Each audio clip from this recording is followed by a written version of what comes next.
Je suis à 30% de ma lecture de Powerless. Pour l'instant, je suis très mitigée. Je suis mitigée. Voilà. Moi, je sais pas là.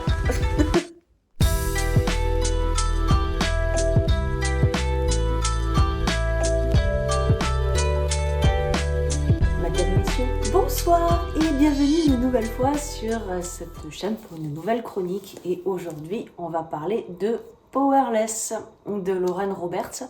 Donc je te laisse te préparer un café, une boisson chaude et ce qui te fait envie et on se retrouve de suite pour ma chronique. Aujourd'hui je vous fais un retour sur le premier tome d'une trilogie donc, qui s'appelle Powerless de Lauren Roberts et qui est aux éditions Olympe. Il est sorti là tout récemment, le 17 octobre. Je l'ai vu passer sur les réseaux sociaux. Quand je l'ai eu entre les mains, j'ai eu l'impression que toute la France l'avait déjà lu. Mais voilà, je l'ai eu dès sa sortie de toute façon, je l'ai lu relativement vite. Donc on va parler voilà, de ce premier tome, donc c'est une trilogie. Le tome 2 devrait sortir, je crois, au mois d'avril 2025 et le tome 3, j'en ai encore aucune idée. Enfin, je ne vais pas spécialement chercher non plus, on va dire. Donc c'est un livre qui est vraiment très joli sur les tons de vert, voilà, avec jaspage. On est sur un très beau livre-objet. Hein. Là, les éditions Olympe ont fait ça plutôt propre et plutôt très joli. D'ailleurs, ce livre-là n'est sorti qu'en relié, il n'est pas sorti en broché. Voilà, l'intérieur, on a la jaquette. Voilà, sinon le livre se présente comme ça. Voilà. Je suis pas très fan des jaquettes. Enfin, ça m'embête pour lire. Je les enlève à chaque fois, quasiment. J'ai regardé, on n'a pas d'avertissement dans celui-là. Oh, ça fait un petit effet. Waouh. Et on a une carte. Voilà, on a une très jolie carte qui est très très sympathique. Mais voilà, c'est le seul élément de world building qu'il y a réellement. On a une carte pour se situer. Au niveau de la mise en page, on est sur une écriture assez petite, mais qui se laisse lire tout seul. J'ai lu ce livre assez rapidement et on a une mise en page pour chaque nouveau chapitre qui est comme ça, donc qui est très très sympa. C'est une chronique qui va aller relativement vite, hein, franchement. Seuls les êtres extraordinaires ont leur place au royaume d'Ilia. Seuls ceux qui disposent d'un pouvoir ont le droit de vivre. Paedin fait partie des ordinaires, chassés et tués pour préserver cette société d'élite. Son existence même est un crime. Pour survivre, Paedin se prétend médium et mène une vie de voleuse dans les bas-fonds. Elle parvient à faire profil bas jusqu'au jour où elle sauve sans le vouloir l'un des princes d'Ilia. Elle est alors choisie pour les épreuves de la Purge, une compétition brutale censée mettre en valeur les pouvoirs des élites dont elle est entièrement dépourvue. Si les épreuves ne la tuent pas, le prince Kai le fera lui-même lorsqu'il découvrira ce qu'elle est. Il est le futur exécuteur, le bourreau des innocents, le chasseur d'ordinaire. Elle est la menace qu'il est chargé d'anéantir. Tomber amoureux est peut-être ce qui pourrait leur arriver de pire.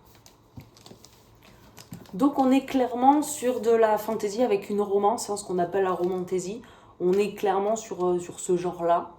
Et maintenant que j'ai fait le tour de l'objet livre, on va vraiment passer à ce que j'en pense. Comme les dernières vidéos, en fait, je vais parler de ce que je n'ai pas apprécié dans le livre et ensuite de ce que j'ai apprécié et puis pour vous essayer d'en faire un retour. Alors ça reste mon opinion et ça n'engage que moi, évidemment. Dans les premiers points négatifs que j'ai à relever, je dirais la similitude qu'il y a avec les Hunger Games. On parle d'une purge qui a eu lieu et du coup ces épreuves ont lieu pour commémorer cette purge, donc ça qui rappelle un petit peu les jeux d'Hunger Games qui sont également des jeux commémoratifs. On va avoir différentes épreuves. On a une présentatrice qui a un pouvoir donc de pouvoir étendre sa voix. Donc on a une présentatrice qui va présenter chacun des candidats. On a des candidats qui vont essayer de devoir se vendre en fait pour obtenir un petit peu le vote du public, pour avoir des points et des épreuves mortelles, plus ou moins mortelles, voilà. Donc on est quand même sur une similitude aux Hunger Games, mais on est dans un univers qui est complètement différent, parce que là on a un roi avec des fils, donc un futur héritier et un futur exécuteur. On a un contexte voilà, qui est pas du tout le même que dans Hunger Games, mais pourtant, voilà, ce système d'épreuves apporte des similitudes en fait, qui sont assez flagrantes. À la différence que là, on va avoir différentes épreuves qui vont arriver les unes après les autres, alors que dans les Hunger Games, eh ben, ils sont tous jetés dans l'arène, et puis jusqu'à ce qu'il n'y en ait plus qu'un. Voilà. Bon, c'est clairement inspiré, ça m'y a fait beaucoup penser, c'est vrai. Mais bon, il y a des choses qui sont quand même différentes. Dans les autres choses que j'ai pas forcément appréciées dans ce livre, je dirais que ça manque un petit peu d'action et que certaines interactions sont redondantes en fait. On va avoir des dialogues entre les deux protagonistes principaux qui sont Paedin du coup et Kai, l'exécuteur, qui vont se retrouver en fait à combattre l'un contre l'autre dans ces jeux, enfin dans ces épreuves. Et ils vont avoir quelques altercations en fait, ils vont avoir des échanges en fait, des dialogues où ils vont se piquer, ils vont se chercher bon parfois c'est un peu répétitif, c'est un petit peu à chaque fois la même chose, il y en a un qui va piquer l'autre et puis l'autre qui va répondre pour lui faire perdre ses moyens, tout ça, bon c'est un peu répétitif mais ça fait pas spécialement avancer leur relation non plus. Du coup, bah, à la fin, je lisais un petit peu, j'en ai survolé quand même quelques-unes parce que bon, bah, on n'apprend pas forcément grand-chose de nouveau et voilà, ça m'a un petit peu dérangé que ce soit répétitif et qu'il y ait un petit peu ce manque d'action aussi. C'est assez centré sur leur relation et sur leur romance et ce qui fait que tout ce qui est épreuve et tout ça va un petit peu passer au second plan et j'ai trouvé ça un petit peu dommage. J'aurais aimé que ce soit peut-être un petit peu plus équilibré entre les deux plutôt qu'il y ait que la romance en fait prédomine sur les épreuves et sur l'histoire. Bon, à mon sens, c'était dommage. J'ai vu quelques critiques où beaucoup de gens ont adoré ce livre. Voilà, c'est une très bonne lecture, il n'y a pas de problème pour ça. C'est pas mon coup de cœur, mais ça reste une très bonne lecture. Le dernier point que je voudrais soulever en fait dans ce côté négatif, ça va être pour moi uniquement évidemment. Hein, je trouve que l'univers il manquait un petit peu de construction. Donc oui, on a une carte au début, ce qui nous permet de nous situer en fait au niveau des épreuves et tout ça. Mais le world building est pas forcément très présent. Il n'y a pas. Voilà, bon, il y a le château, il y a les bas-fonds et la montagne et la forêt, quoi.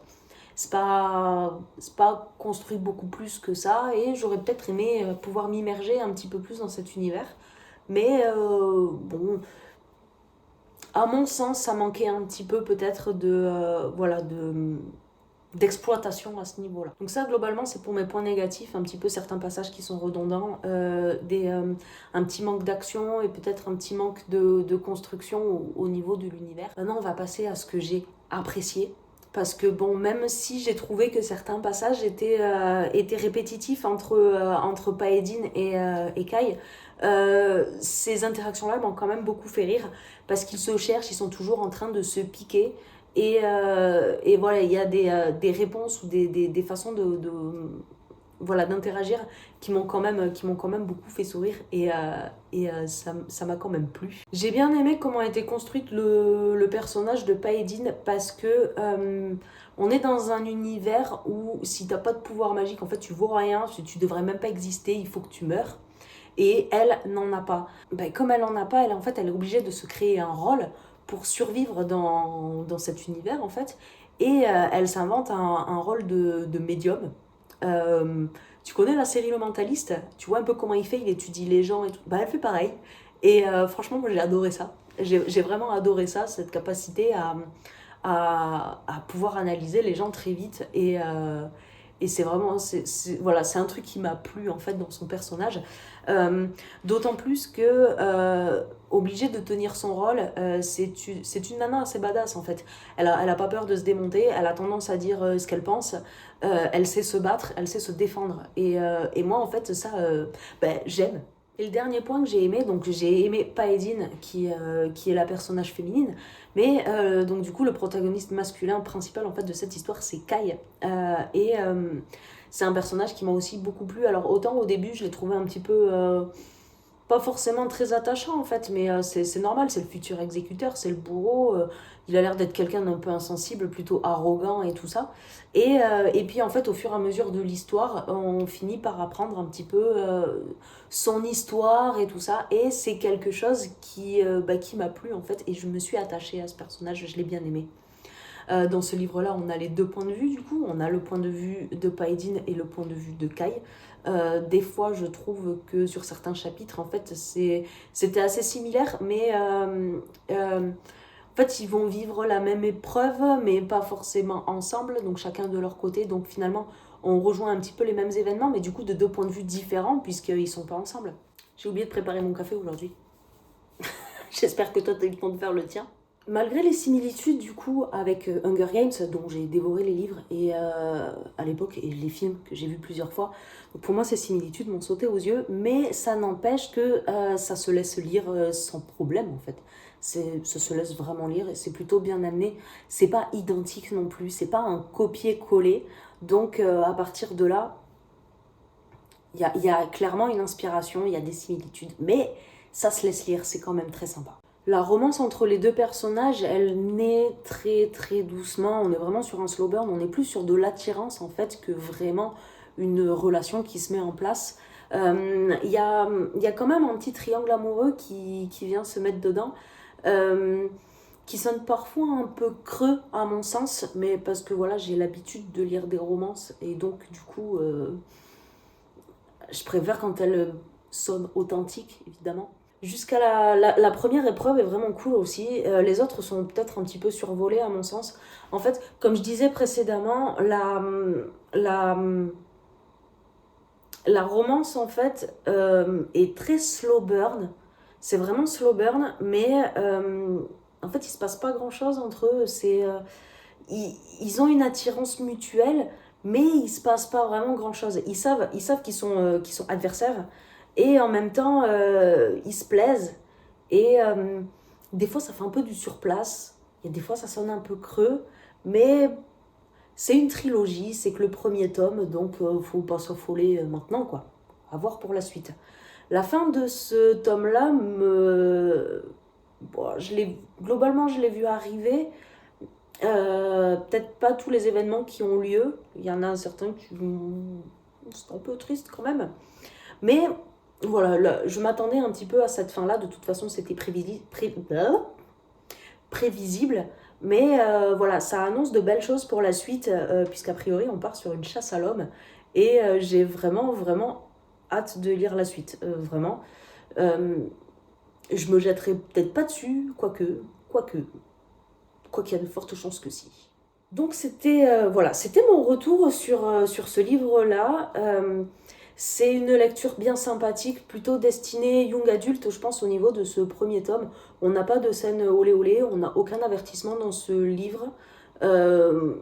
C'est peut-être pour ça que je trouve parfois que c'est un petit peu survolé, parce que comme je lis principalement de l'adulte, on va dire, j'ai l'habitude d'avoir des scènes un peu plus violentes et peut-être un peu plus dures à lire. Cela dit, pour moi, ça reste un livre qui se laisse lire tout seul, en fait, qui est plutôt très sympathique. Et même si je trouve qu'il ne mérite pas forcément la hype qu'il y a dessus en ce moment, voilà, je ne comprends pas forcément tout cet engouement, parce que pour moi, c'est pas du tout le best-seller de l'année. C'est quand même une bonne lecture. J'ai quand même passé un très bon moment, c'est une bonne lecture. Il fait à peu près 600 pages, j'ai dû les lire en 3 jours peut-être. Donc franchement, ça se laisse lire quand même bien. C'était sympa. Et toi, est-ce que tu l'as lu ce livre ou est-ce que tu comptes le lire? N'hésite pas à me faire un retour si tu l'as lu, à me dire si jamais tu comptes le lire. Je suis toujours ouverte aux échanges avec vous. Et